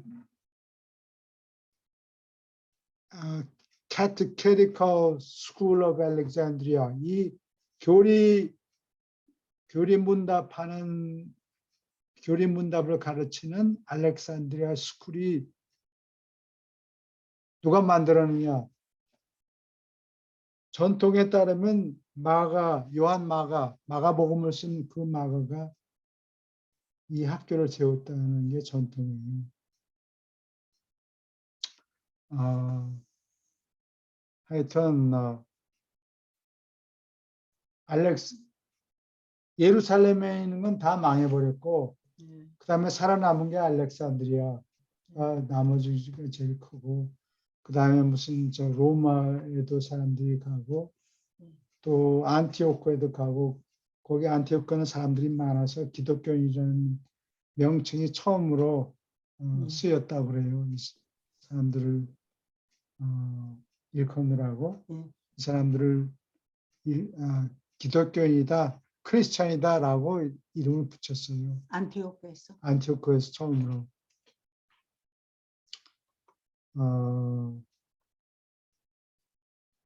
그래서 이 로단이라는 사람의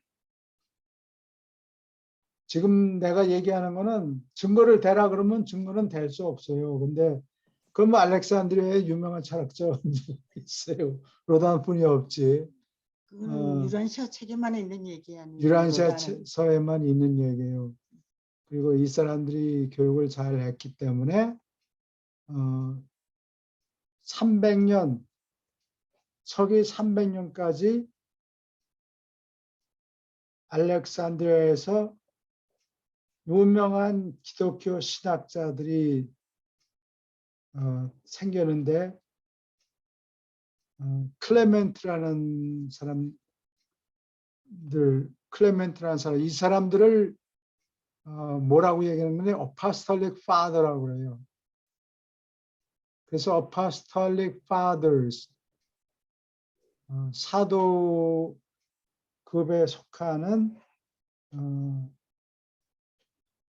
페이트리아크를 뭐라고 그러나? 페이트리아크를 한국말로 뭐라고 그러는지 모르겠네요. 교부? 그리스 정교의 교부라는 게 있어요. 카톨릭에는 교부라고 그러지 않고 포프라고 그러죠.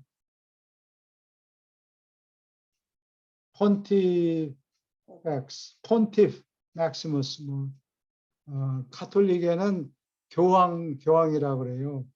그 최고 우두머리를 교황이라고 그러고, 그리스 정교에서는 여러 군데마다, 여러 도시마다 교부가, 페이트리아크가 있는데 제일 높은 사람을 페이트리아크라고 불렀고, 이 300년 동안, 300년이 아니죠.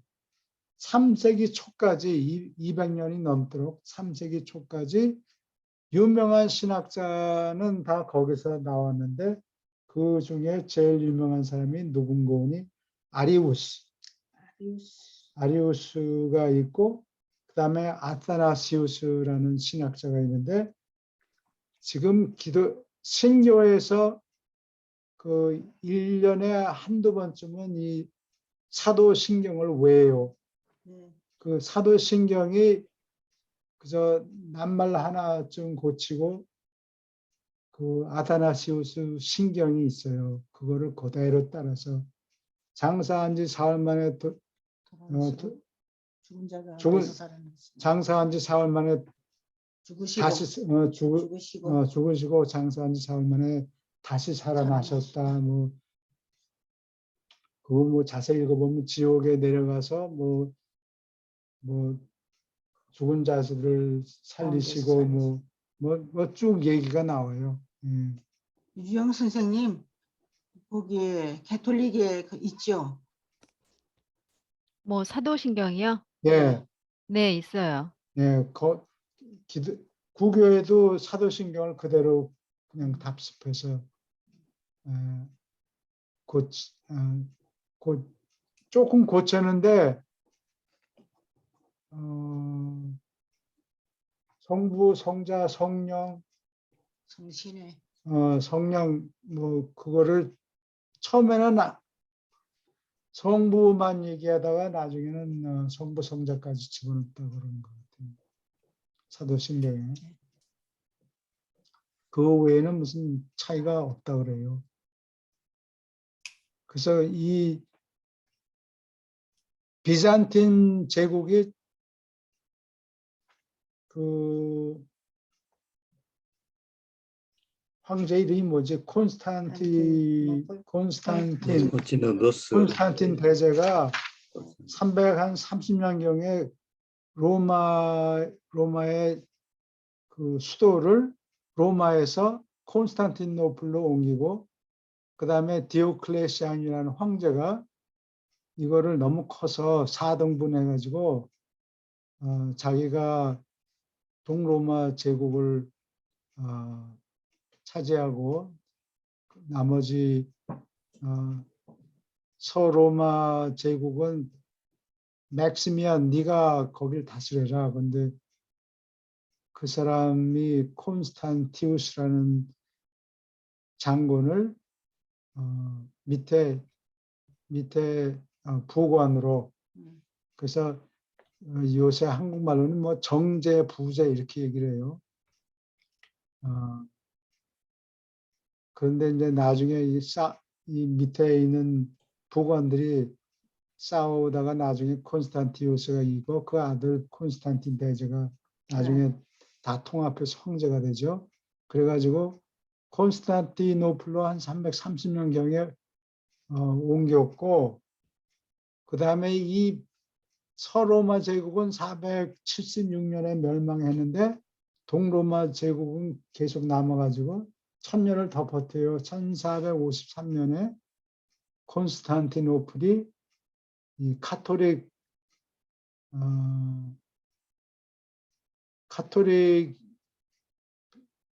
신자들 아마 베니스 쪽이 그 베니스 쪽에서 온 사람들이 여기를 함락하고 그래서 멸망하죠. 모슬렘이 함락을 했던 거예요. 아니 가톨릭이 예수님을 믿는 형제들끼리 박이 터지게 싸워서 비잔틴 제국을 멸망시켜요. 그래가지고 그 비잔틴 제국은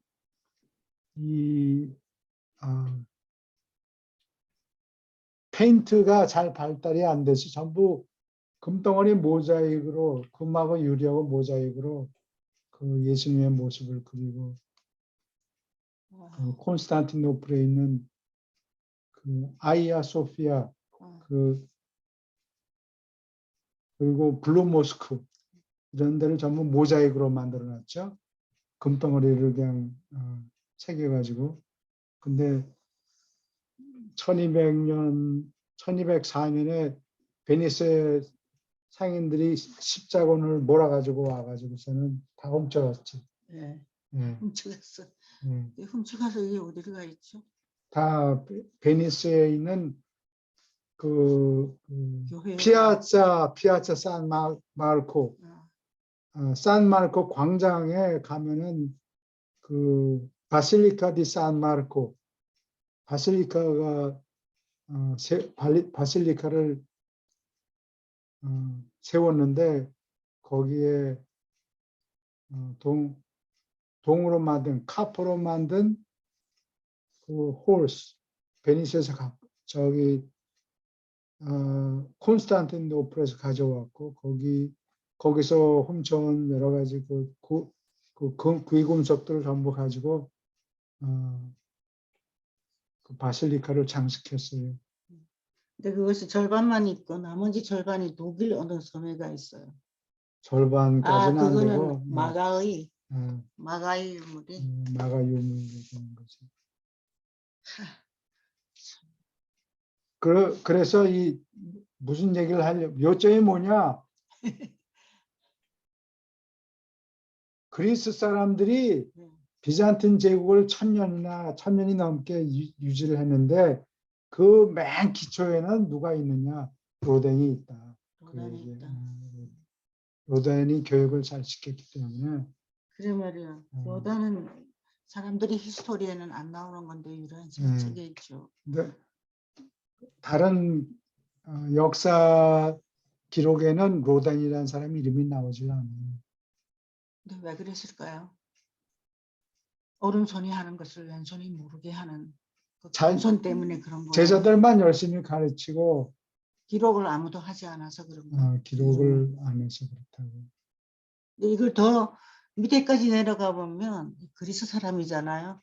근데 그리스 사람들이 275명, 아담 손의 자손들이 그리스에 들어갔잖아요. 크레테에. 크레테 섬으로 갔지. 그분들이 문화를 일으키고 쭉 이어오잖아요. 로마로 전하고 유럽에 전하고. 이것들이 이 스토리들이 사실은 따져보면 아담 손의 자손들의 활약이 아닌가?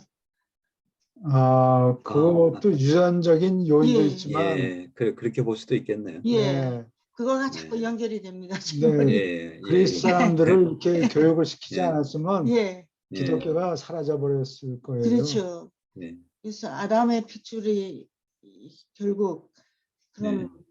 그 영적인 것을 이해하는 능력, 예, 예. 무슨 말이라는 것을 여러분들이- 알아차리는 능력. 여러분들이 네. 일하시면서 예. 이건 개인적인 느낌인데 뭐가 필요해서 뭘 달라고 기도를 드리면 그 기도가 정당하고 예. 하나님 앞에 닿으면 꼭 필요한 거는 들어주는데 흥청망청 쓸 재산은 떨어뜨리질 않아요. 그래서 일하는데 필요한 돈을 주신단 말이죠. 돈뿐만이 아니고 돈이고 사람이고 물질. 연결을 해 주는데 꼭 필요한 정도만 하지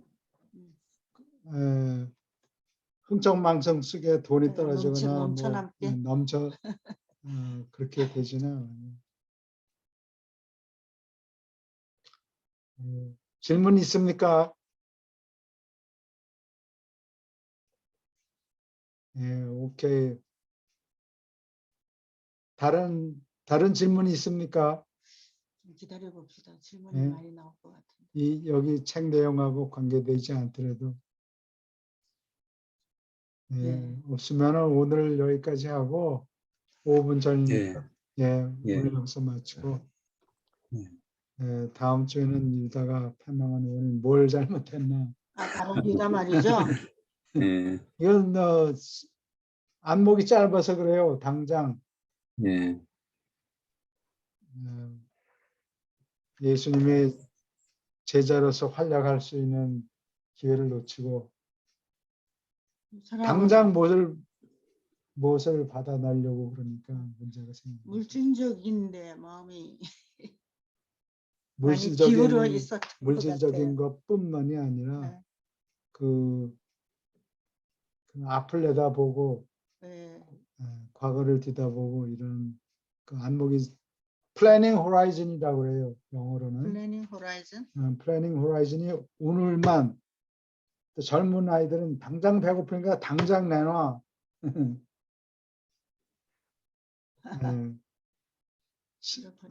3장에서는 예수님께서 예. 이게 하여간 뭐 지금도 이제 유효한 거지만은 소통의 중요성에 대해서 좀 강조를 하신 것 같아요. 예. 소통의 중요성. 혼자 다니지 말고 예, 서로 요새 같이 일을 하는 데 있어 가지고 무슨 일이든지 서로 좀 소통하면은 짐도 가벼워지고 서로 이제 또 반목과 불신 이런 것도 이제 사전에 미연에 방지할 수 있고 뭐 이러니까 소통을 좀 잘 해가면서 해라. 근데 이것대로 잘 안 됐잖아요. 소통이 잘 인간들이다 보니까. 그렇죠. 그래도 그나마 예. 한 6명이 네, 살렘에 남았어. 남아서 겨우 예. 사도 바울 하나 건져서 네. 그것도 그리스인들 때문에 예. 그리스인들 때문에 사도 바울이 어디 어느 도시는 안 가요. 거기 유명한 사람이 아폴로라는 사람이 예. 제자가 있는데 아주 똑똑해서 사도 바울이 거기는 근처도 안 가요. 똑똑한 사도가 알렉산드리아에서 교육을 받은 똑똑한 제자가 있어 그 근처에 가지도 않아요. 음. 사도 바울이 알렉산드리아 안 간다고. 예. 어디 여러분이 한번 혹시 찾아봐 보세요. 사도 바울이 알렉산드리아에 간 적이 있는가? 그러면 거기 전도 여행을 3번이나 하거든요. 지중해 세계를 예. 3번이나 여행하는데 사도 바울이 뭐 고린도에도 가고 아테네도 가고 로마에도 가고 이거 다 가는데 한 군데 피해서 안 간 데가 있어요. 알렉산드리아. 그게 알렉산드리아일 거예요. 왜냐 로단이 있고 아폴로라는 사람이 있으니까. 예. 그거는 내 그렇겠네요. 주장인데 내가 예. 기억력이 나빠서 혹시 잘못 얘기한지도 하도 몰라요. 오래돼서 예. 여러분들이 한번 찾아가지고 정리를 찾아보세요. 해봅시다. 네. 알렉산드리아의 로다니니까 로단이 알렉산드리아에서 진짜 그 제대로 된 어떻게 보면은 예수님의 어떤 그 신앙을 전파를 쫙 해놨겠네요, 여기는. 네. 갈 예. 필요가 없어서 안 가는 거예요. 질투해서 안 갔겠지. 거기 가면 잘못 얘기했다가 하는 말빨이 딸리니까. 그래. 바울이 바울이 안 간 게 바울이 철학을 언제 공부했나? 예. 여기 알렉산드리아에서는 예수님이 어떻게 기도를 하는가 뭐 여러 가지 이론이 많다고. 네. 그리고 유명한 신학자들이 전부 거기서 나오는데 예. 로댕이 기른 사람이고 로댕이라는 아폴로라는 사람이 알렉산드리아에서 아마 교육을 받았을 거예요. 그 아폴로라는 사람이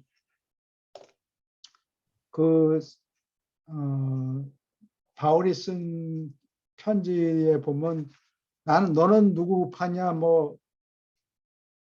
아폴로 파냐 뭐 이런 얘기까지 비친 것 같아요. 한번 찾아보세요. 성경을 뒤져봐야 되겠네요. 네. 예. 어떤 사도 바울이 앞으로 저기 알렉산드리아에는 아마 안 갔을 거예요.